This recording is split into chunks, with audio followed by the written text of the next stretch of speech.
మత్తయి సువార్త 2వ అధ్యాయము 9వ వచనం. ఇదిగో తూర్పు దేశమున వారు చూచిన నక్షత్రము ఆ శిశువు ఉండిన చోటికి మీదిగా వచ్చి నిలుచు వరకు వారికి ముందుగా నడిచెను. యేసయ్య జన్మించినప్పుడు ఒక స్టార్ వెలిగినట్లుగా మనం చూస్తున్నాం. ఒక స్టార్ చీకట్లో వెలుగునిచ్చింది. మెస్సయ్య పుట్టినప్పుడు ఆ స్టార్ ఎందుకు వెలిగింది?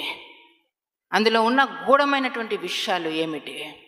ఎందుకు ఆ స్టార్ని ప్రత్యేకంగా తూర్పు దేశపు జ్ఞానులకు అది మార్గము చూపించినట్లుగా వ్రాయబడింది. ఆ స్టార్ చీకటిలో వెలిసింది.